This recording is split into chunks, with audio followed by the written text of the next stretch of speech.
केबे केबे आम लाइफ रे एमिति परिस्थिति आसी जाए ता सहित लड़िया मुस्किल हो जाए।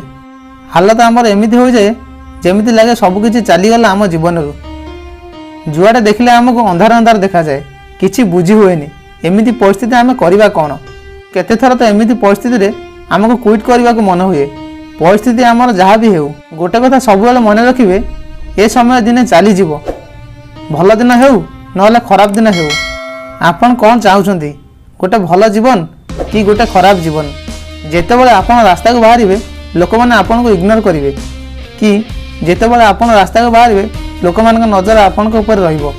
कौन चाहउछंती आपन को लोक माने एया कहिवे कि ए पिला किछि करि परिबोनी, कि फेर एया कहिवे ए पिला किछि ना किछि करके देखैबो, ए पिला किछि चेंजेस आनिकी देखैबो, किंतु केमिति करिवे? क्विट करकी? परिस्थिति जेते भी खराब हेउ क्विट करिबा नाही। आपन समय आज खराब अछि, काली आहुरी खराब हेबो, ता पर दिन जीत हेबो। परिस्थिति जेते भी खराब हेउ संघर्ष करिबा। परिस्थिति आसे आमको मजबूत बनाइबा पई। भगवान चाहती आपन आहुरी मजबूत बनि जाओ।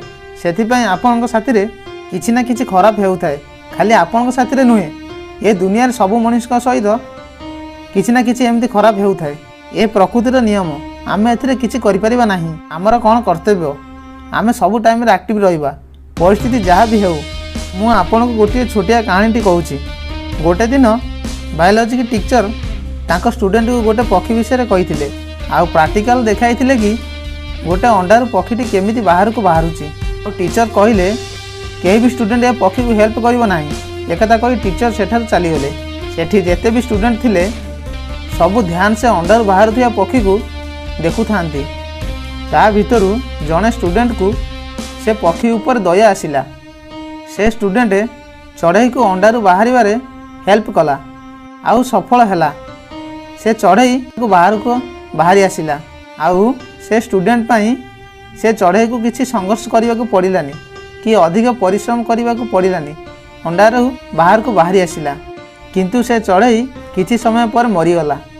जेबे टीचर फेरी आसिले से सब कथा जानी परिले। तापर टीचर स्टूडेंट को कहले जेबे चढ़ई अंडारू निजे निजे बाहरे ता डेणा आपे आपे मजबूत हो जाए।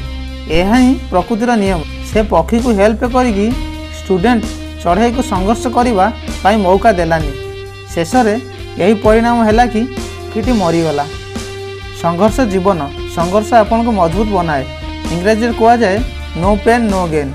संघर्ष तो करने को पड़ो, किसी भी हो जाओ, नो एक्सक्यूजेस। जी बिलियंस होउछंती ना तो कौ काम करेनि, आउ जदि कले से काम किसी बाहाना करेनि। आउ जी लुजर्स जो काम भी करेंगे किसी ना किसी बाहाना करदे। आउ से जदि चाहिए बाहाना बनवाई गोटे बही भी लिखिदेवे। मोर तो समय नाई, मो पाखे पैसा नाई, मो साथ एमती कहीं होउची, मोर बयस बहुत कम, मोर हाइट बहुत कम, मु कला, मु देखा सुंदर नुहे, मोर बयस भल नुहे, मु बेसी पढ़ा लेखा जानी, मो पाखे टाइम नाई। मो पाखे जदि ए था देख जी जेमिति थिला से सेमिति अछि ना। आज जाके किसी बदलिला ना आगू किसी बदलिबार अछि। जेबे जाके निजे आपण को बदली नाहंती, जेबे भितरु एमिति फीलिंग आसीबो, जेबे बाहाना बनैया पई मन हुए, आपण जोर से चिल्ले कि कहो नो एक्सक्यूजेस, किसी बाहाना नाही। जेउठी आपण पढुछंती, जेउठी आपण काम करूछंती, जेउठी आपण को वर्क प्लेस, सेही जगह लेखिकी लगाई दियो नो एक्सक्यूजेस, किसी बाहाना नाही। आउ आपण भी आज राण खातु, जीवन में केबे भी बाहाना करेनि। आज आपण भी कमेंट रे लिखिबे नो एक्सक्यूजेस। तापर मु जानिबी केते लोक ए वीडियो को पूरा देखिछंती। पुणी आसीबी आउ एक वीडियो सहित। जय हिंद, जय जगन्नाथ।